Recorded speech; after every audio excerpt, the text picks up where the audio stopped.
Hello दोस्तों, नमस्कार and welcome to Bharat मंथन एकेडमी। कैसे हैं आप लोग। जैसे कि हमने लास्ट वीडियो में बोला था कि हम पेपर थर्ड पार्ट बी की शुरुआत करेंगे। तो paper third part B MPPSC के मेंस के सिलेबस में साइंस, टेक्नोलॉजी और पब्लिक हेल्थ से संबंधित है। ठीक है, इसके अंदर हमने बोला था कि हम इकाई नंबर 1 सामान्य विज्ञान के अंदर हम पढ़ने वाले हैं विज्ञान के साधारण अनुप्रयोग, मतलब सिंपल एप्लीकेशन ऑफ साइंस वाले पार्ट को हम डिटेल में कवर करने वाले हैं। मैं एक बार फिर से आपको एक बात ये क्लियर कर दूं कि एमपीपीएससी के मेंस में आपको फैक्चुअल प्लस कॉन्सेप्चुअल क्वेश्चन देखने को मिलेंगे। जो 2 नंबर के क्वेश्चन हैं वहां पर मेनली आपको डेफिनेशन या कुछ फैक्ट या कोई कॉन्सेप्ट छोटा सा पूछ लिया जाएगा विथ एग्जाम्पल। ठीक है, अगर आप रिलेटेबल एग्जाम्पल्स के साथ आपके आंसर को पॉइंट टू पॉइंट फॉर्म में लिखेंगे तो ऑब्वियस सी बात है कि आपका आंसर जस्टिफाइड होगा, क्योंकि आपने एग्जाम्पल देख के उसको जस्टिफाई किया है। ठीक है, और पॉइंट टू पॉइंट अगर आप आपका आंसर लिखते हैं तो मोस्ट प्रोबेबली आपको ज़्यादा मार्क्स मिलेंगे अदर एस्पिरेंट्स के कंपैरिजन में। तो ये जो पूरी लेक्चर सीरीज़ है ये पॉइंट टू पॉइंट फॉर्म में होगी, थोड़ी सी ज़्यादा फैक्चुअल प्लस कॉन्सेप्चुअल बेस्ड यहाँ पर होगी। जैसा एमपीपीएससी के मेंस का डिमांड है उसको फुलफिल करते हुए हमने इस पूरी लेक्चर सीरीज़ को बनाने का और आपके सामने प्रेजेंट करने का प्रयास किया है। तो आशा करते हैं आपको बहुत ही अच्छे से ये पूरे कॉन्सेप्ट्स और फैक्ट्स समझ में आएंगे। तो अंत तक भारत मंथन एकेडमी की इस प्लेलिस्ट को ज़रूर देखिएगा और सोशियोलॉजी में हमको इतना ज़्यादा प्यार देने के लिए, सपोर्ट करने के लिए आपका बहुत बहुत शुक्रिया। चलिए आगे बढ़ते हैं, समझते हैं पहले तो कि साइंस का मतलब क्या होता है। इसके बाद हम देखेंगे कि साइंस के एप्लीकेशन अलग अलग सेगमेंट में क्या है, जैसे डेली लाइफ में क्या होते हैं, एग्रीकल्चर में साइंस का बेसिक एप्लीकेशन क्या है, हेल्थ में क्या है, एजुकेशन में क्या है, इंटरटेनमेंट में क्या है, ई गवर्नेंस में क्या है और इंफॉर्मेशन टेक्नोलॉजी में साइंस का क्या यूज़ है। क्योंकि इस तरीके से हमारे एमपीपीएससी में क्वेश्चन पूछे गए हैं। जैसे डीएनए फिंगरप्रिंटिंग पूछा गया है। इसके बाद डायरेक्टली ये जो आपके जो सिलेबस में लिखा हुआ है सिंपल एप्लीकेशन ऑफ साइंस, विज्ञान के साधारण अनुप्रयोग, ये चीज़ भी एमपीपीएससी ने डायरेक्टली जो है मेंस में पूछी है और इसी चीज़ पे हमको आंसर लिखने को मिला है। अब डिपेंड करता है कि वो कौन से नंबर ऑफ सेगमेंट में ये क्वेश्चन पूछा है। तो चलिए शुरू करते हैं लेक्चर को। तो दोस्तों, जैसे कि आपने bullet number 1 simple application of science विज्ञान के सरल अनुप्रयोग के बारे में देखा, ये हमारा सिलेबस है। अब इस पूरे सेगमेंट में हम किन किन एस्पेक्ट्स को कवर करेंगे, जैसे कि मैंने अभी आपको बताया कि मेडिसिन, स्पोर्ट्स और ये सारे सेगमेंट को हम यहाँ पर कवर करेंगे। इसके बाद केमिस्ट्री, फिजिक्स और कुछ फैक्ट्स और कुछ क्वेश्चंस जानेंगे जो एमपीपीएससी में इस तरीके से पूछे जा सकते हैं। ठीक है, तो अब हम लेक्चर पे आते हैं। पहले तो साइंस और टेक्नोलॉजी में आप अंतर समझिए। साइंस असल में होता क्या है? साइंस का मतलब होता है कि जो भी प्रकृति में जो भी चीज़ें हमारे सामने हैं उनको ऑब्जर्व करना, उन पे एक्सपेरिमेंटेशन करना और ओवरऑल एक रीजनिंग, एक तार्किक शक्ति बताना, अ मैन विथ रीजन, इस चीज़ को आप साइंस से मान सकते हैं। एक systematic study of nature with observation, experiment and reasoning, ये कहलाता है साइंस।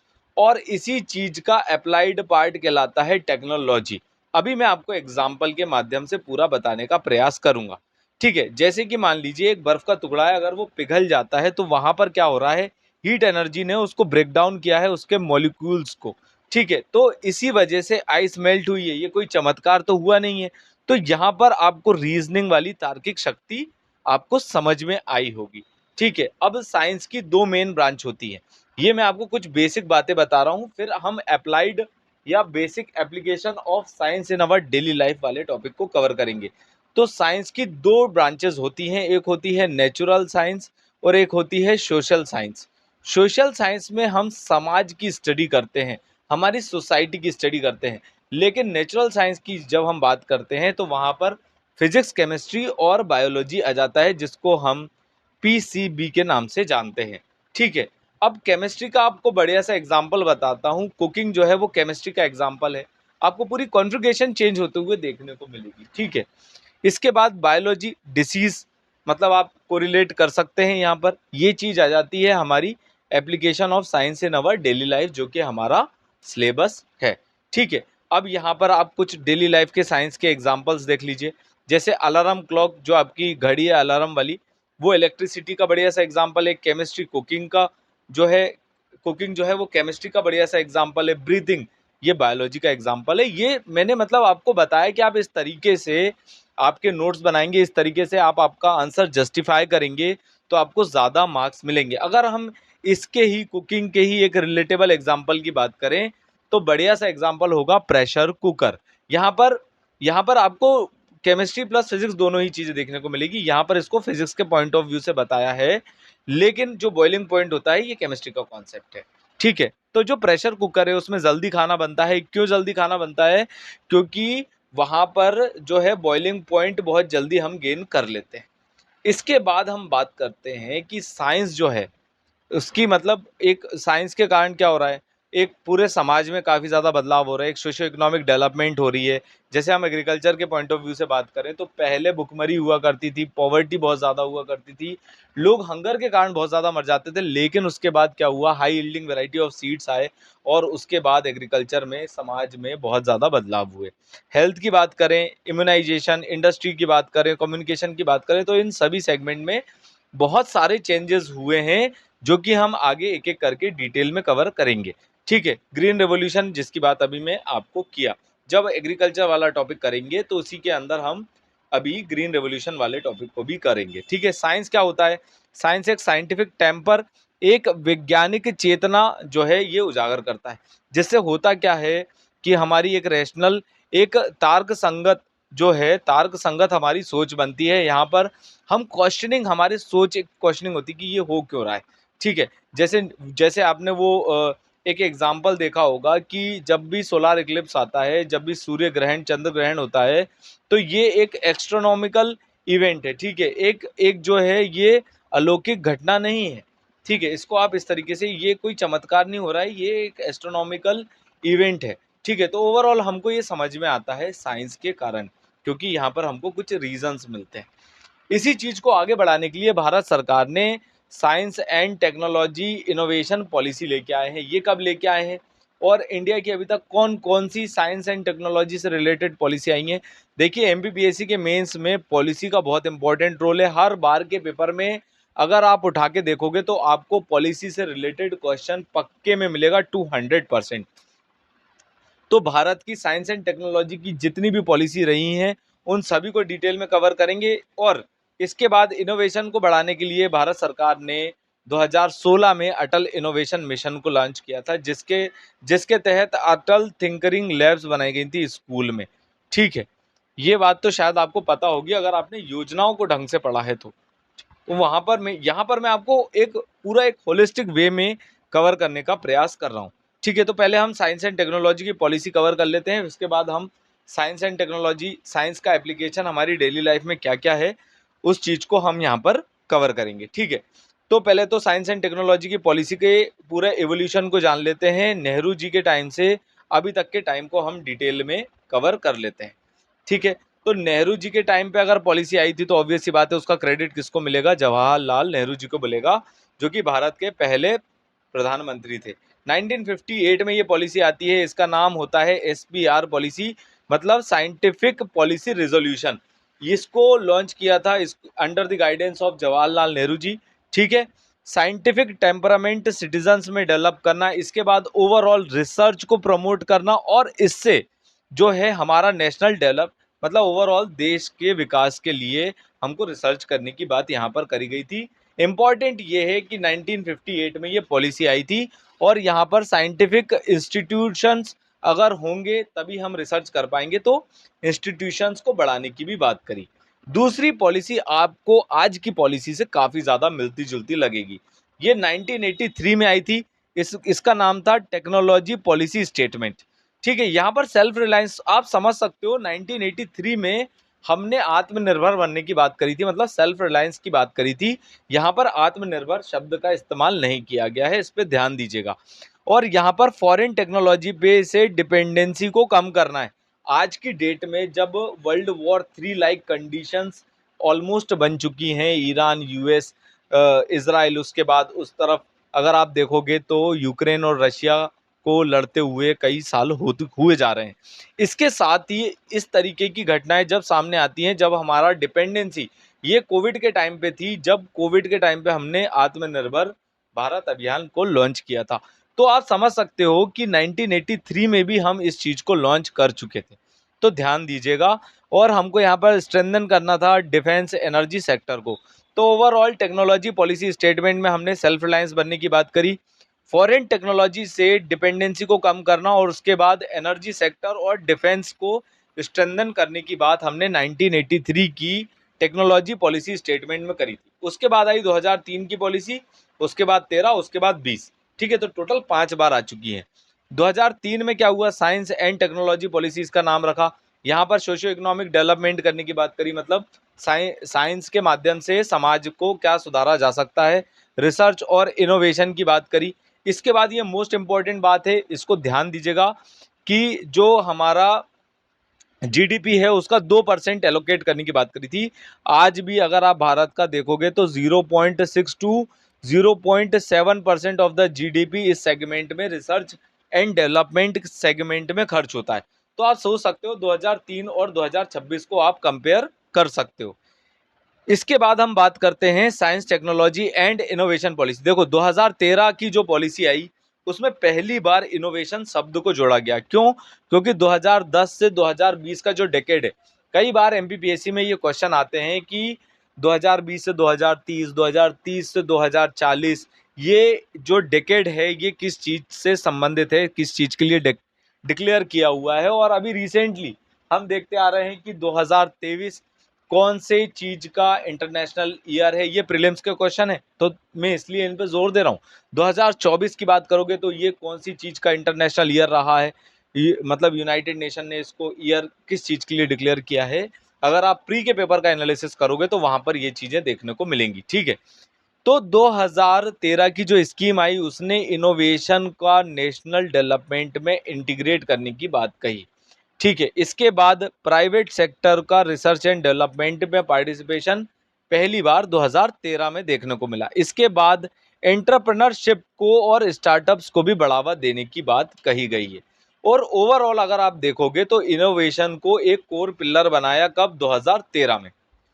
2013 में और 2020 में यही बहुत बड़ा डिफरेंस है। 2020 की पॉलिसी को अगर आप देखोगे तो यहाँ पर आत्मनिर्भर भारत का विजन आ गया। ठीक है, इसके बाद यहाँ पर science technology and innovation policy, innovation कब से जुड़ा, 2013 से जुड़ा। ठीक है, ये फिफ्थ और लेटेस्ट फ्रेमवर्क है। इसमें क्या हो रहा है, इसमें ओवरऑल क्या हो रहा है, हम यहाँ पर इंक्लूसिव इनोवेशन की बात कर रहे हैं। पहले इनोवेशन की बात करी थी, अब इंक्लूसिव मतलब समाज के सारे सेगमेंट को, हर एक पहलू को ध्यान में और साथ में लेकर चलने की बात की जा रही है। ठीक है, और ओवरऑल हमको एक साइंटिफिक लीडरशिप, देखो पहले अगर सबसे फर्स्ट वाली में अगर आप देखोगे तो यहां पर क्या था, basic promote basic and applied research की बात करी थी। जब भारत आजाद हुआ उसके बाद की ये पहली पॉलिसी थी। उसके बाद अगर आप कंपैरिजन देखोगे 2020 में, तो हम बात कर रहे हैं अब रिसर्च में लीडर बनने की। ठीक है, विश्व गुरु बनने की बात अब 2020 में की जा रही है। बॉटम अप अप्रोच, इसका मतलब क्या होता है, जो लोगों ने नीति आयोग को ढंग से पढ़ा होगा वो इस चीज का मतलब बहुत अच्छे से बता पाएंगे। बॉटम अप अप्रोच का मतलब ये होता है, ट्रिकल डाउन थ्योरी में सबसे जो बॉटम पे हैं सोसाइटी में, उनको ध्यान में रखते हुए आगे बढ़ना। ठीक है, इसलिए इसको इंक्लूसिव पॉलिसी मेकिंग और ओवरऑल पार्टिसिपेटरी फ्रेमवर्क, मतलब सभी समाज के सभी जो सेगमेंट है, पहलुओं हैं, उनको सबको ध्यान में रख के रिसर्च करना और आगे बढ़ना। तो आशा करता हूं कि यहाँ तक आपको कोई प्रॉब्लम नहीं हुई होगी। ये मोस्ट इम्पॉर्टेंट है।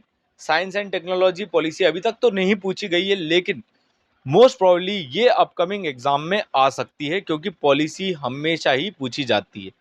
तो जैसा कि मैंने आपको स्टार्टिंग में लेक्चर के बताया था कि हम साइंस का एप्लीकेशन पढ़ने वाले हैं अलग अलग सेगमेंट में, कृषि में, मेडिसिन में, स्पोर्ट्स में, परिवहन में, शिक्षा में, मनोरंजन में, दैनिक जीवन में, खाद्य और पेय पदार्थ में, उसके बाद कंस्ट्रक्शन, सभी चीज़ों में। तो अब हम इस चीज़ पे आ गए हैं।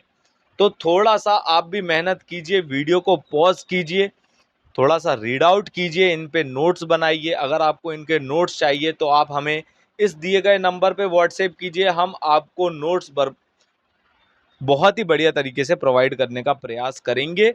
और आप चाहें तो भारत मंथन के पीएमपी प्रोग्राम से जुड़ सकते हैं, पर्सनल मेंटरशिप प्रोग्राम। इसमें होता क्या है, इसमें आपको इंडिविजुअली फैकल्टी अलॉट किए जाते हैं, वो आपको वीकली टारगेट देते हैं। वीकली एक Sunday to Sunday paper conduct कराया जाता है और पेपर का बढ़िया तरीके से आंसर चेक होते हैं और 1 to 1 उस चीज़ पे जो भी गलतियां आप कर रहे हैं उस चीज़ पे डिस्कशन होता है और वो इंडिविजुअली फैकल्टी आपसे करेंगे। हर फैकल्टी के अंदर 5 to 10 स्टूडेंट्स होते हैं इस पीएमपी प्रोग्राम में, तो आप इससे जुड़ सकते हैं। इस दिए गए नंबर पे कॉल कीजिए अगर आपको कोई भी अतिरिक्त जानकारी चाहिए तो। अब आते हैं हम हमारे टॉपिक पे कि application of science in agriculture, कृषि में साइंस से हमने क्या बदलाव किए। इस चीज पे जाने से पहले मैं आपको एक बात ये बता दूं कि ये वाला जो लेक्चर है वो पूरा आपको मिश्रण देखने को मिलेगा, बायोलॉजी, फिजिक्स, केमिस्ट्री, ज्योग्राफी, फिर इस तरीके से इंफॉर्मेशन टेक्नोलॉजी, ई गवर्नेंस, सारी ही चीज़ें आपको इस लेक्चर में देखने को मिलेगी। तो मैं ज़्यादा टाइम आपका लूँगा नहीं, क्योंकि ऑब्वियस सी बात है कि आप ये सारी चीज़ें ज्योग्राफी में भी पढ़ते हैं, फिजिक्स केमिस्ट्री भी आप बेसिकली पढ़ते हैं, तो उसको मैं थोड़ा सा फास्ट ट्रैक करने का प्रयास करूँगा, काफ़ी बड़ा लेक्चर नहीं तो ये हो जाएगा। ठीक है, एग्रीकल्चर में अगर हम बात करें तो जो उन्नत बीज है, इम्प्रूव्ड सीड्स है, जो इम्प्रूव्ड सीड्स हैं वो आपको कैसे मिले, वो साइंस की ही मदद से मिले। रिसर्च हुई जेनेटिक्स पे, प्लांट्स की ब्रीड्स पे, और उसके बाद हमने हाई यील्डिंग वैरायटी बनाई। तो ये हो गया साइंस का एप्लीकेशन एग्रीकल्चर के उत्थान में। ठीक है, फर्टिलाइजर्स उससे हमने बनाए, पेस्टिसाइड्स बनाए, नया इरिगेशन सिस्टम हमने डेवलप किया जिससे हाइड्रोलिक्स का इस्तेमाल हो रहा है, फ्लूइड मैकेनिक्स का इस्तेमाल हो रहा है, जैसे हम बोलते हैं ड्रिप इरिगेशन। और आपने स्प्रिंकल इरिगेशन देखा होगा जिसमें वो एक चक्री फिरकनी जैसी रहती है और उससे पानी का जो है इरिगेशन होता है। यहाँ पर देखिए मैंने ड्रिप इरिगेशन को अलग से मेंशन किया है, इसमें कैपिलरी एक्शन और वाटर मैनेजमेंट दोनों ही चीज़ें हैं। ग्रीन हाउस फार्मिंग बहुत इंपॉर्टेंट चीज़ है। ग्रीन हाउस फार्मिंग असल में होता क्या है, इससे एक अनुकूल तापमान बनाया जाता है और ह्यूमिडिटी को कंट्रोल किया जाता है, जिससे हम मेंटेन करते हैं टेम्परेचर एंड ह्यूमिडिटी। ये कहलाता है ग्रीन हाउस इफेक्ट। तो ये साइंस के ही कॉन्सेप्ट हैं जो हम एग्रीकल्चर में लगा रहे हैं और एग्रीकल्चर को डेवलप कर रहे हैं। मैकेनिक्स और इंजन टेक्नोलॉजी की बात करोगे तो हार्वेस्टर और ट्रैक्टर मिलेंगे। ठीक है, प्रेशर पंप्स भी मिलेंगे जिससे आज की डेट में दवाइयों का छिड़काव हो रहा है। बायोटेक्नोलॉजी की बात करोगे, बायोज मतलब लाइफ होता है और टेक्नोलॉजी मतलब टेक का पार्ट, अगर हम लिविंग बीइंग के साथ जोड़ दें तो वहां पर बायोटेक्नोलॉजी होता है। ठीक है, इसमें जेनेटिक इंजीनियरिंग से हम उन्नत वेराइटी जो है वो क्रॉप्स की बना पाए हैं और उससे हम एग्रीकल्चर को डेवलप कर रहे हैं। वेदर फोरकास्टिंग मोस्ट इंपॉर्टेंट है, क्योंकि आज की डेट में बहुत अनइवन रेनफॉल है और इंडिया का जो मॉनसून है वो बहुत ज़्यादा अनइवन है। इस वजह से वेदर फोरकास्टिंग बहुत इंपॉर्टेंट हो जाता है। ठीक है, सॉइल टेस्टिंग, ये कब लेके आए थे हम सॉइल टेस्टिंग हम लेके आए थे 2015-16 में। ठीक है, तो इससे हम हमारे जो एग्रीकल्चर लैंड है उसकी हम सॉइल फर्टिलिटी और उसका न्यूट्रिएंट स्टेटस डिटरमाइन कर पा रहे हैं, जिससे कि हम हमारा जो क्रॉप है, जो हमारा बीज है, उसको हम डेवलप कर पाएँ। ठीक है, इसके बाद हम फूड को प्रिजर्व कर पा रहे हैं रेफ्रिजरेशन और इरेडिएशन से। ठीक है, तो ओवरऑल इससे हम क्या कर रहे हैं, जो भी कीड़े हैं उसको, उससे हमारी फसलों को, हमारे जो स्टोरेज है उसको नुकसान ना हो। तो ये आपको एक बेसिकली समझ में आया होगा कि एग्रीकल्चर में साइंस का क्या यूज़ है। ठीक है, तो आंसर भी हमको इसी तरीके से लिखने होते हैं। अगर जैसे मान लीजिए आपसे पूछ लिया जाए कि आप लोग को एप्लीकेशन ऑफ साइंस लिखनी है, तो आप उसमें एक सेगमेंट बनाएंगे एग्रीकल्चर, एक सेगमेंट बनाएंगे ई गवर्नेंस, एक सेगमेंट बनाएंगे एजुकेशन, और इस तरीके से आप पॉइंट टू पॉइंट फॉर्म में कुछ कुछ एग्जाम्पल के साथ आपका आंसर बढ़िया से कंप्लीट करेंगे। ठीक है, मेडिसिन की बात अब हम कर लेते हैं। मेडिसिन में वैक्सीनेशन, आप सभी ने कोविड का टीका लगवाया होगा। इससे हो क्या रहा है, हमारी प्रतिरोधक क्षमता, हमारा इम्यून सिस्टम स्ट्रांग होता है, जिसको हम इम्यूनोलॉजी बोलते हैं। इसी इसी पेपर में, पेपर थर्ड पार्ट बी के जब हम आगे बढ़ेंगे, जिसमें आगे पब्लिक हेल्थ वाला टॉपिक आएगा, वहां पर मैं आपको वैक्सीनेशन का एग्जैक्टली क्या मतलब होता है, कितने प्रकार के वैक्सीनेशन होते हैं, इम्यूनोलॉजी क्या होती है, वो सारी चीज़ें बहुत डिटेल में कवर करवाऊंगा। एंटीबायोटिक्स आपको लगते हैं। ठीक है, जब एंटीबायोटिक्स कब लगते हैं, जब आपको कोई बैक्टीरियल जो है वो आपकी बॉडी इस तरीके का सिम्टम दिखाती है। एक्सरे करवाते हैं हम। एक्सरे से क्या होता है, हम हमारी बोन्स और इंटरनल ऑर्गन्स को देख पाते हैं। ये इलेक्ट्रोमैग्नेटिक रेडिएशन होता है। तो ये है तो अप्लाइड साइंस, ठीक है, जिसका हम मेडिसिन में इस्तेमाल कर रहे हैं। एमआरआई, मैग्नेटिक रेजोनेंस इमेजिंग, ठीक है, इसमें क्या होता है कि हम डिटेल में हमारे बॉडी टिश्यूज को देख पाते हैं। अल्ट्रासाउंड, जिसमें साउंड वेव के माध्यम से इंटरनल ऑर्गन देख। कंप्यूटेड टोमोग्राफी, ये क्या होता है, इसमें क्या होती है, ये भी एक्सरे जैसी होती है, जिसमें हम हमारे बॉडी के जो इंटरनल ऑर्गन के पार्ट वो मतलब वो देखते हैं, सीटी स्कैन होता है। पेस मेकर, इससे होता क्या है, पेस मेकर आपने सुना होगा कि यार इनका जो है हार्ट में कोई प्रॉब्लम हुआ था, जिसमें क्या होता है, जिस जिस हार्ट का एबनॉर्मल हार्ट बीट होता है उसको मैनेज करने का काम, रेगुलेट करने का काम ये पेस मेकर करता है, ठीक है। तो यहाँ पर आपको समझ में आ रहा होगा कि मेडिकल लाइन में साइंस का क्या अप्लाई किया है हमने, कैसे हम उसको अप्लाई कर रहे हैं। रेडियोथेरेपी की बात करेंगे, जो कि न्यूक्लियर रेडिएशन पे रहती है। ये डिस्ट्रॉय करती है कैंसर सेल को और कैंसर की बीमारियों का इलाज करने में काम आती है। डीएनए फिंगरप्रिंटिंग, आपने कई बार सुना होगा, हम तुम्हारा डीएनए टेस्ट करवाएंगे मूवीज वूवीज में इस तरीके की। तो इससे हम इंडिविजुअल व्यक्ति की एक यूनिक डीएनए होती है हर व्यक्ति की, तो उसको हम आइडेंटिफाई कर पाते हैं। फॉरेंसिक्स में काफ़ी ज़्यादा इसका इस्तेमाल किया जाता है। जीन इंजीनियरिंग की बात करेंगे, इसमें बायोटेक्नोलॉजी का इस्तेमाल होता है, जिससे हम डिसीज़ का ट्रीटमेंट करते हैं। नैनो मेडिसिन के बारे में तो आप सब जानते होंगे, क्योंकि बहुत ही जो नैनोमीटर्स, बहुत ही नैनोमीटर्स में ये कम क्वांटिटी में बहुत ही माइन्यूटली जो है ये मेडिसिन में मिलाई जाती है, ताकि उसको और इफेक्टिव बनाई जाए। ऑर्गन ट्रांसप्लांटेशन, जिसमें हम इम्यूनोलॉजी और सर्जरी करते हैं, ओवरऑल डैमेज्ड ऑर्गन को हेल्दी ऑर्गन से रिप्लेस कर दिया जाता है, और इसमें भी साइंस का इस्तेमाल होता है। तो आपको समझ में आ रहा होगा, मैंने दो सेगमेंट पे अभी साइंस को लिया। एक सेगमेंट था एग्रीकल्चर और दूसरा सेगमेंट था मेडिसिन। इसी तरीके से मैं अब और भी सेगमेंट यहाँ पर थोड़ा सा और तेजी से कंप्लीट करने का प्रयास करूँगा, ठीक है। स्पोर्ट्स के में देखा जाए, कई बार एमपीपीएससी के इंटरव्यूज में इस तरीके के क्वेश्चन पूछे जाते हैं कि क्या स्पोर्ट्स में कुछ साइंस का इस्तेमाल होता है। तो अभी मैं आपको बताता हूँ कैसे। देखो, हॉक आई टेक्नोलॉजी होती क्या है। इसमें होता यह है कि जो ट्रैक्स हैं और जो पाथ है बॉल का, उसको प्रिडिक्ट किया जाता है। आपने देखा होगा, जब आईपीएल का मैच होता है, 6 होता है, उसके बाद एक इस तरीके से जो है मैप दर्शाया जाता है, वो हॉक आई टेक्नोलॉजी ही होता है। DRS system, decision review system, बार बार रिव्यू कर करके बॉल को ट्रैक करते हैं। इमेज प्रोसेसिंग वहाँ पर होती है, और उस वजह से हम डिसीजन को एक्यूरेटली ले पाते हैं। तो ये हो गया application of science in sports. तो ये क्वेश्चन पूछा जा सकता है डीआरएस। तो यहाँ पर वो पूछ रहे हैं साइंस का एप्लीकेशन स्पोर्ट्स में, ठीक है। हॉट स्पॉट क्या होते हैं, ये इंफ्रारेड रेडिएशन के माध्यम से होता है, और यहाँ पर डिटेक्ट करते हैं हम बॉल को बैट के साथ, जब उनका कांटेक्ट होता है उसको हम बोलते हैं हॉट स्पॉट, ठीक है। इंस्टेंट रिप्लाई, ये सारी चीज़ें जिसमें डिजिटल वीडियो टेक्नोलॉजी का इस्तेमाल होता है। गोल लाइन टेक्नोलॉजी, इसमें क्या होता है कि एक गोल है, यहाँ से बॉल इधर हुई कि नहीं, यहाँ पे सेंसर लगा दिए जाते हैं। जैसे मान लीजिए गोल है, ये गोल की लाइन है, यहाँ पे सेंसर लगे हुए हैं और बॉल इसको टच भी करती है तो वो डिटेक्ट हो जाती। फिटनेस ट्रैकिंग में टेक्नोलॉजी का बहुत इस्तेमाल होता है। स्पोर्ट्स के शूज़ को फ्रिक्शन कम मटेरियल साइंस का इसमें यहाँ पर इस्तेमाल होता है, जिसमें ग्रिप, बैलेंस, कंफर्ट, सारी चीज़ों का ध्यान रखा जाता है, ठीक है। स्विमिंग सूट्स को काफ़ी ज़्यादा इफेक्टिव बनाया जाता है, जिसमें फ्लूइड मैकेनिक्स का इस्तेमाल होता है।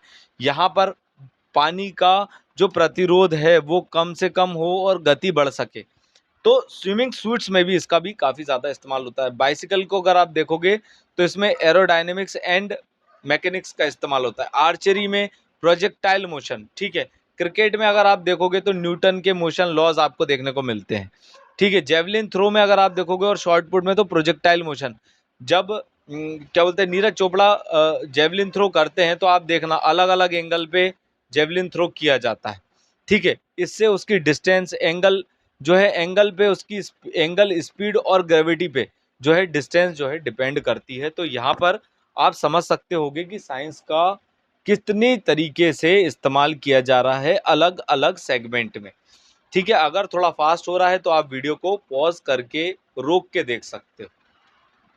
अब हम बात कर लेते हैं ट्रांसपोर्ट वाले सेगमेंट में, कि ट्रांसपोर्ट वाले सेगमेंट में साइंस का क्या यूज होता है। ऑटोमोबाइल में अगर अगर आप देखोगे तो कंबशन, ये मैकेनिक्स का इस्तेमाल होता है। यहाँ पर एनर्जी प्रोड्यूस होती है फ्यूल से और उसी से व्हीकल मूव होता है। रेलवे में आप देखोगे तो इलेक्ट्रिसिटी और मैकेनिक्स दोनों का ही इस्तेमाल हो रहा है। लोकोमोटिव्स में मैकेनिकल जो है वो इलेक्ट्रिक पावर का इस्तेमाल करके मूवमेंट होता है इंजन का। ठीक है, इलेक्ट्रिक व्हीकल में अगर आप देखोगे तो इलेक्ट्रोमैग्नेटिज्म का इस्तेमाल होता है। इसमें हो ये रहा है कि इलेक्ट्रिक मोटर मूव कर रही है, यहाँ पर जो इलेक्ट्रिकल एनर्जी है वो मैकेनिकल एनर्जी में कन्वर्ट हो रही है इलेक्ट्रोमैग्नेटिज्म के माध्यम से। ठीक है, एयरक्राफ्ट में भी इसी तरीके से। तो शिप्स में अगर आप देखोगे ये मोस्ट इंपॉर्टेंट है, क्योंकि यहाँ पर शिप में अगर आप देखोगे तो शिप में बायोन्सी, ये क्वेश्चन कई बार पूछा जा चुका है एमपीपीएससी में। इसमें क्या होता है कि जो फोर्स वाटर शिप पे लगा रहा है, अपवर्ड फोर्स, उसको हम बायोन्सी बोलते हैं और इसी वजह से शिप जो है वो फ्लोट करता है। ठीक है, तो इस बात पे आप ध्यान दीजिए, क्योंकि ये यहाँ पर आपको ये लग रहा होगा इलेक्ट्रोमैग्नेटिज्म, एरोडायनेमिक्स, ये क्वेश्चन जो है ये 2 मार्क्स में बिल्कुल पूछे जा सकते हैं। ठीक है, तो इन पे थोड़ा सा ज्यादा ध्यान दीजिएगा। अब हम हेलीकॉप्टर की बात कर लेते हैं। हेलीकॉप्टर में रोटेटिंग ब्लेड्स वगैरह इन चीजों का इस्तेमाल होता है। मेट्रो ट्रेन में इलेक्ट्रिक ट्रैक्शन होते हैं और यहाँ पर इलेक्ट्रिसिटी से हम एक इफिशिएंट ट्रांसपोर्टेशन सिस्टम बनाते हैं। GPS, geo augmented positioning system, ठीक है, ये सैटेलाइट बेस्ड होता है। इसमें लोकेशन जो है सैटेलाइट सिग्नल से डिटरमाइन की जाती है।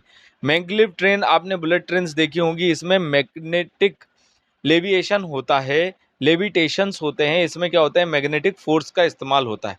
ट्रैफिक सिग्नल की बात करोगे तो यहाँ पर इलेक्ट्रॉनिक्स और ऑटोमेशन दोनों ही चीजें, सेंसर और टाइमर से जो है चेंजेस इनमें होते हैं। तो आप समझ सकते हो, मैंने यहाँ पर ट्रांसपोर्टेशन में आपको बताया। इसी तरीके से अगर आप एजुकेशन में देखोगे तो स्मार्ट क्लासरूम, कंप्यूटर, फिर इसके बाद इंटरनेट और ई लर्निंग। ई लर्निंग का क्या मतलब होता है, इलेक्ट्रॉनिक लर्निंग। प्रोजेक्टर्स का इस्तेमाल किया जा रहा है, एजुकेशनल एप्स बनाए गए हैं, उसके माध्यम से जो है एजुकेशन को आगे बढ़ाया जा रहा है। वर्चुअल क्लासरूम बनाए गए, आर्टिफिशियल इंटेलिजेंस को एजुकेशन में जोड़ा गया, डिजिटल लाइब्रेरी बनाई गई जहां पर एक डेटाबेस बनाया गया। तो ये सब हो क्यों रहा है, यहाँ पर क्या हो रहा है, यहाँ पर भी साइंस है। ठीक है, साइंस के ये अप्लाइड पार्ट हैं, तभी आप ये लेक्चर भी देख पा रहे हो। ठीक है, ऑनलाइन एग्जामिनेशन, फिर उसके बाद एजुकेशनल टेलीविजन को बढ़ावा देना, इसमें इलेक्ट्रोमैग्नेटिक वेव का यूज किया है और ब्रॉडकास्ट किए जा रहे हैं एजुकेशनल प्रोग्राम्स को एक वाइड ऑडियंस को। तो आशा करता हूं कि यहाँ तक आपको चीजें समझ में आई होगी। थोड़ा सा मैंने बीच में फास्ट किया है, आप चाहें तो वीडियो को बिल्कुल पॉज करके देख सकते हैं, मैं वीडियो को रोक देता हूं। यहाँ पर आप स्क्रीन का स्क्रीनशॉट ले सकते हो और आपको सारी चीजें जो है वो बराबर तरीके से समझ में आ जाएगी अगर आप इस पूरी पीपीटी को रीड आउट करोगे तो। ठीक है, काफी बड़ा है सेगमेंट, आगे और अलग अलग सेगमेंट में हमको इसको कवर करना है। मेरा काम है आपको ओवरव्यू देना, आपको सिलेबस और एमपीपीएससी ओरिएंटेड एक प्रॉपर गाइडलाइन प्रोवाइड करना। तो मैं उस चीज पे ध्यान दे रहा हूँ। ठीक है, एंटरटेनमेंट के भाषा में अगर हम देखें साइंस का अप्लाइड पार्ट, तो टेलीविजन है। टेलीविजन बढ़िया सा एग्जांपल है इलेक्ट्रोमैग्नेटिक वेव्स का। इलेक्ट्रोमैग्नेटिक मतलब इलेक्ट्रिक प्लस मैग्नेटिक वेव्स। ठीक है, यहाँ पर ट्रांसमिट होते हैं ऑडियो और वीडियो सिग्नल। ठीक है, ब्रॉडकास्ट होते हैं। अब मुझे कमेंट सेक्शन में ये जरूर बताइए कि जो हमारा जो हमारे अर्थ के लेयर्स हैं, ट्रोपोस्फियर, स्ट्रेटोस्फियर, मेसोस्फियर, थर्मोस्फियर और एक्सोस्फियर, इसमें से कौन से लेयर में हमारी ये इलेक्ट्रोमैग्नेटिक वेव्स ट्रांसमिट होती हैं, स्पेशली ब्रॉडकास्टिंग वाली। ये आप मुझे कमेंट सेक्शन में बताइए। मैं देखना ये चाहता हूं कि आपको ज्योग्राफी कितना आता है और आपका प्रीलिम्स कितना मजबूत है, क्योंकि ये क्वेश्चन, इस तरीके के क्वेश्चन कई बार प्रीलिम्स में पूछे जाते हैं। रेडियोज जो होते हैं वो रेडियो वेव्स पे काम करते हैं, यहाँ पर भी वही बात आ जाती है। ठीक है, सिनेमा और मूवीज में अगर आप देखोगे तो ऑप्टिक्स और डिजिटल इमेजिंग का इस्तेमाल किया जाएगा। म्यूजिक सिस्टम में साउंड वेव्स का इस्तेमाल किया जाता है, यहाँ पर इलेक्ट्रिक सिग्नल जो है वो कन्वर्ट हो जाते हैं साउंड में। ठीक है, स्मार्टफोन में अगर आप देखोगे तो इलेक्ट्रॉनिक और कम्युनिकेशन टेक्नोलॉजी का इस्तेमाल किया जाता है। वीडियो गेम में ग्राफिक्स का इस्तेमाल किया जाता है। वर्चुअल रियलिटी वीआर जो 3D इमेजेस और सेंसर्स का इसमें इस्तेमाल किया जाता है। जिससे हम एक वर्चुअल एनवायरनमेंट बना पाते हैं। आपने देखा होगा वो ऐसा एक मास्क जैसा पहन के उसमें देखते हैं, जिसको हम VR वर्चुअल रियलिटी बोलते हैं।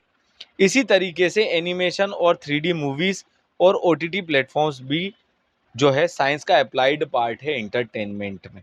ठीक है, आगे बढ़ते हैं। डेली लाइफ में हम समझते हैं कि हम साइंस का कैसे इस्तेमाल करते हैं। ठीक है, फूड प्रोसेसर की बात करेंगे तो इलेक्ट्रिक मोटर और मैकेनिकल एनर्जी का इस्तेमाल हो रहा है। यहाँ पर आपने देखा होगा, अगर आपकी मम्मी मिक्सर चला रही, ग्राइंडर चला रही हैं, तो वो यहाँ पर एक फूड प्रोसेसिंग जैसी गतिविधि कर रही हैं। एसी की बात करेंगे, यहाँ पर क्या हो रहा है, refrigeration cycle and heat transfer हो रही है। यहाँ पर हो ये रहा है कि जो रूम के अंदर की हीट है उसको रेफ्रिजरेंट ठंडा करके, और मतलब उस वो रूम ठंडा हो रहा है और उसकी जो हीट है उसको बाहर फेंक दिया जा रहा है। रेफ्रिजरेटर भी इसी तरीके से काम करते हैं। उसके बाद ऑटोमेटिक कुकिंग मशीन की बात करेंगे तो यहाँ पर हीट ट्रांसफर होती है और ऑटोमेशन, जिसके लिए सेंसर्स का इस्तेमाल किया गया है। तो ये सब साइंस का अप्लाइड पार्ट है। अगर आप बर्तन धोने वाली मशीन की बात करोगे, जिसको हम डिश वॉशिंग बोलते हैं, वहाँ पर heat plus water pressure plus detergent, इन तीनों का ही एक्शन आपको देखने को मिलेगा। कुकिंग गैस की बात करोगे LPG की, तो यहाँ पर एक कंबशन रिएक्शन देखने को मिलता है, जिसमें LPG बर्नआउट होती है और हीट एनर्जी रिलीज करती है, जिससे हमारा खाना पकता है। यही चीज कहलाती है अप्लाइड साइंस, और यही हमारे सिलेबस है कि साइंस का अप्लाइड पार्ट हमको डेली लाइफ में पढ़ना है। अब थोड़ी सी हम और बातें कर लेते हैं। जो कर्ड होता है, जो हमारा दही होता है, वो फर्मेंटेशन का एग्जाम्पल है। यहाँ पर बैक्टीरिया जो होता है वो मिल्क को लैक्टिक एसिड में कन्वर्ट कर देता है। जो ब्रेड है वो यीस्ट फर्मेंटेशन से बनती है, प्लस CO2 को प्रोड्यूस करती है, और तभी वो ऐसी फ्लफी फ्लफी जैसी हो जाती है। सॉफ्ट ड्रिंक में कार्बन डाइऑक्साइड गैस का इस्तेमाल किया जाता है। फूड प्रिजर्वेशन में हम रेफ्रिजरेशन का इस्तेमाल करते हैं, जैसे कि मिल्क को हम रात में फ्रिज में रख देते हैं। ठीक, इसी तरीके से जो पिकल्स हैं, जो हमारे अचार हैं, उसमें हम सॉल्ट्स और एसिड का इस्तेमाल करते हैं, ताकि उसके अंदर बैक्टीरिया या फंगस ना लगे। ठीक है, सॉरी, फंगस ना लगे। कॉफ़ी के एक्सट्रैक्शन में भी हम जो है हॉट वाटर और कुछ सॉल्युबल सब्सटेंस का इस्तेमाल करते हैं। माइक्रोवेव कुकिंग की बात करोगे तो यहाँ पर इलेक्ट्रोमैग्नेटिक रेडिएशन और माइक्रोवेव हीट का वाटर मॉलिक्यूल्स के साथ जुड़ना और फूड में कन्वर्ट होना, ये सारे कॉन्सेप्ट्स का इस्तेमाल किया जाता है। अगर आप आइसक्रीम के प्रोडक्शन की बात करोगे तो वहाँ पर इमल्सिफिकेशन, फ्रीजिंग और इमल्सिफिकेशन दोनों ही चीज़ों का इस्तेमाल किया जाता है लो टेम्परेचर पे एक स्मूथ टेक्सचर देने के लिए। तो ओवरऑल आपको अब शायद थोड़ी पिक्चर क्लियर हुई होगी कि साइंस का अप्लाइड पार्ट कितना डेप्थ में है, अलग अलग सेगमेंट में अलग अलग हो सकता है। इसी वजह से मैं यहाँ पर आपको हर एक सेगमेंट का साइंस का अप्लाइड पार्ट बताने का प्रयास कर रहा हूँ।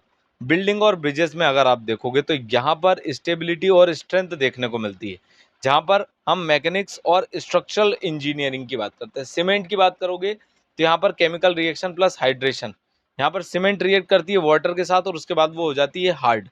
तो ये कंस्ट्रक्शन एक्टिविटी में काम आती है। कॉन्क्रीट, ये भी एक हमारा बिल्डिंग मटेरियल है। स्टील, ये टेंसाइल स्ट्रेंथ प्रोवाइड करता है, जिससे एक ड्यूरेबिलिटी आती है।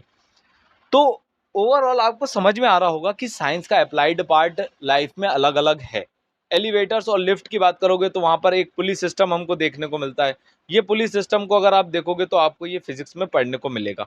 क्रेन में भी वही बात हो जाती है, यहाँ पर हमको पुलिस का और सिंपल मशीन्स का इस्तेमाल देखने को मिलता है। तो ओवरऑल आपको वही बात है कि साइंस के अलग अलग एप्लीकेशन हैं। अब हम इंफॉर्मेशन टेक्नोलॉजी में साइंस के एप्लीकेशन की बात कर लेते हैं। तो इलेक्ट्रॉनिक्स प्लस बाइनरी सिस्टम 0 और 1, जिसको हम पढ़ते हैं हमारी 9th यूनिट में। तो कंप्यूटर का काम क्या होता है, कंप्यूट करना, मतलब डाटा को प्रोसेस करना इलेक्ट्रॉनिकली, और यहाँ पर वो 0 और 1 बाइनरी उसका यूज करता है। ठीक है, तो अर्थमेटिक प्लस लॉजिक ऑपरेशन ये कंप्यूट कहलाता है, कंप्यूटर करता है ये। तो ये साइंस एंड टेक्नोलॉजी का अप्लाइड पार्ट है इंफॉर्मेशन एंड टेक्नोलॉजी में, मतलब IT में। ठीक है, इंटरनेट में अगर आप देखोगे तो डेटा कम्युनिकेशन और नेटवर्किंग, मतलब ये डेटा है जो मैं अभी आपके लिए बना रहा हूँ, ये कनेक्ट हो जाएगा इंटरनेट के माध्यम से, और आप देख पाओगे तो ये एक कम्युनिकेशन भी हो जाएगा और हम आपस में जुड़ पाएंगे, तो ये हो गई नेटवर्किंग। तो ओवरऑल इंटरनेट यही काम करता है, नेटवर्किंग क्रिएट करने का। ठीक है, तो आपको यहाँ पर, और फिर हम क्या करते हैं, कम्युनिकेट कर पाते हैं। तो ओवरऑल आपको ये बात समझ में आ रही होगी कि इंटरनेट मतलब साइंस का अप्लाइड पार्ट इन जो है इंफॉर्मेशन टेक्नोलॉजी में कैसा है। मोबाइल की बात करेंगे तो यहाँ पर इलेक्ट्रोमैग्नेटिक वेव्स, रेडियो वेव्स और वायरलेस कम्युनिकेशन हम देख रहे हैं। वाईफाई की बात करोगे आप तो यहाँ पर रेडियो फ्रिक्वेंसी ट्रांसमिशन, ये वाईफाई का जो फुल फॉर्म है ये भी पूछा जा सकता है, जो कि कई बार पूछा गया है। ठीक है, तो वायरलेस फिडेलिटी इसका फुल फॉर्म होता है। आप चाहो तो आप 9th यूनिट एमपीपीएससी प्रीलिम्स में ये सारे जीपीएस, इन सभी के फुल फॉर्म बहुत मोस्ट इंपॉर्टेंट होते हैं। क्लाउड कंप्यूटिंग ये सब हम 9th यूनिट में ही पढ़ते हैं। Artificial intelligence, cyber security, barcode, QR code, fibre optics. Fibre optics की अगर आप बात करोगे, जैसे कि अभी आपके यहाँ पे जियो फाइबर या एयरटेल फाइबर का वाईफाई लगा होगा, लाइब्रेरी में लगा होगा, तो यहाँ पर हम जो है एक ऑप्टिक केबल का इस्तेमाल करते हैं,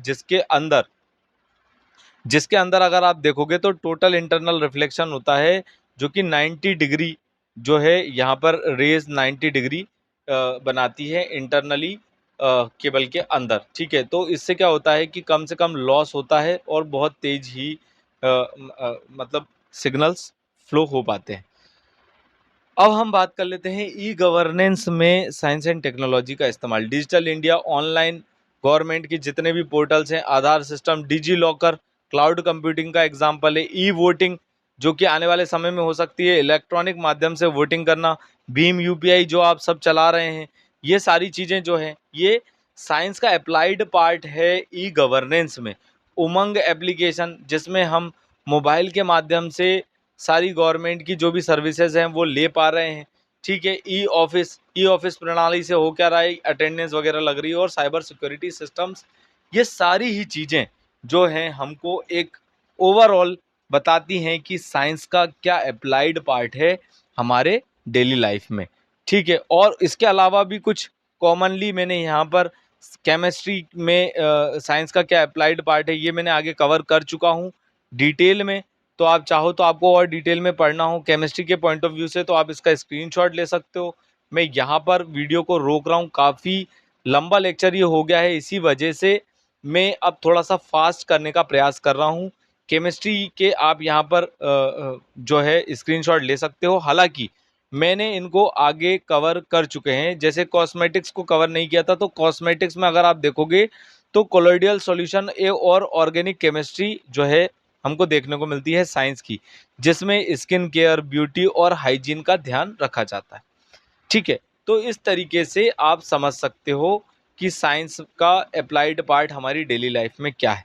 पंखा घूमता है तो वहाँ पर इलेक्ट्रोमैग्नेटिज्म देखने को मिलता है। जो मोटर है वो इलेक्ट्रिक एनर्जी को मैकेनिकल एनर्जी में कन्वर्ट कर रही है। मैकेनिकल एनर्जी जैसे कि पंखा घूम रहा है और इलेक्ट्रिसिटी उसके पहले इनपुट में जा रही है। ठीक है, तो ओवरऑल यहाँ के mobile phone, solar panel, television, ये सारी चीज़ों को मैंने आगे भी कवर किया है। अब हम देख लेते हैं इससे कैसे क्वेश्चन आ सकते हैं। आपको 5 एप्लीकेशंस बतानी है साइंस की डेली लाइफ में। ठीक है, 4 टेक्नोलॉजी मतलब 4 एप्लीकेशन बतानी है एग्रीकल्चर में जो यूज़ हो रही हैं, बेसिक साइंस जो हम एग्रीकल्चर में क्रिकेट का डीआरएस सिस्टम क्या है, डिसीजन रिव्यू सिस्टम।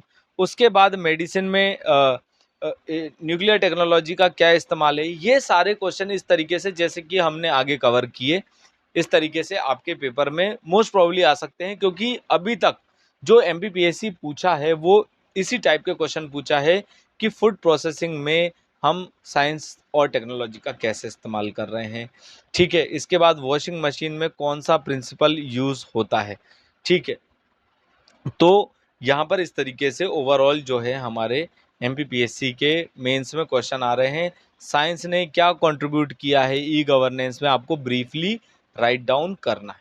ठीक है, तो ओवरऑल ये वेरी शॉर्ट और लॉन्ग फॉर्मेट क्वेश्चन भी आप यहाँ से स्क्रीनशॉट लेके लेक्चर के बाद प्रैक्टिस कर सकते हैं। ठीक है, बढ़िया से ये पूरा लेक्चर और क्वेश्चन आपको पॉइंट टू पॉइंट फॉर्म में आपको सारे ही आगे लेक्चर्स में देखने को मिलेगा। लेक्चर मैंने थोड़ा सा फास्ट किया क्योंकि आगे मैंने कॉन्सेप्ट समझाए, उसके बाद मैंने आपको जो है ओवरऑल थोड़ा सा फास्ट करने का प्रयास किया है, क्योंकि आप ऑलरेडी प्रीलिम्स में 9th यूनिट को पढ़ते हैं, साइंस के बारे में बहुत सारी चीज़ें पढ़ते हैं इसलिए। ठीक है, मैं एक बार फिर आपको एक बात और ये बता देना चाहता हूँ कि भारत मंथन अकेडमी द्वारा एक पीएमपी प्रोग्राम चलाया जा रहा है जिसको बोलते हैं पर्सनल मेंटरशिप प्रोग्राम। ये पर्सनल मेंटरशिप प्रोग्राम में होता ये है कि हम एक इंडिविजुअल फैकल्टी आपके लिए अलॉट कर देते हैं। इंडिविजुअल फैकल्टी हर 5 से 10 स्टूडेंट्स के लिए होता है और आपको वीकली टारगेट दिए जाते हैं ताकि आपका टाइम वेस्ट ना हो और आपके पास एक वीक में टारगेट रहे, आपकी एक टारगेट बेस्ड स्टडी हो पाए। जब हम टारगेट बेस्ड स्टडी करते हैं तो हमारा सिलेबस भी और हमारी चीज़ें सारी हमारे पास एक लेखा जोखा होता है कि हमने क्या किया क्या नहीं किया पिछले पूरे हफ्ते में। और सबसे अच्छी बात यह है कि एवरी संडे जो भी आपको टारगेट दिया गया है उसका टेस्ट होगा। टेस्ट में प्री प्लस मेंस दोनों को ही ध्यान में रख के ये पेपर बनाया जाएगा, ठीक है। और आपका आंसर चेक करके आपको मार्क्स बताए जाएंगे कि आपके कितने मार्क्स आए हैं और आपको टीचर के साथ जो हम इंडिविजुअल फैकल्टी आपके लिए अलॉट कर रहे हैं उनके साथ आप 1-to-1 डिस्कशन कर पाएंगे। अब जब आप 1-to-1 डिस्कशन करेंगे तो वहाँ पर आप आपके डाउट्स भी सॉल्व कर सकते हैं और पूरे वीक में आप 3 बार फैकल्टी से डायरेक्टली कांटेक्ट करके बात कर सकते हैं, डिस्कस कर सकते हैं अपने जो भी डाउट्स हैं, जो भी परेशानियां हैं इस एग्ज़ाम से संबंधित। और आशा करता हूं कि यहाँ तक आपको सारी बातें समझ में आई होंगी, पीएमबी प्रोग्राम समझ में आया होगा।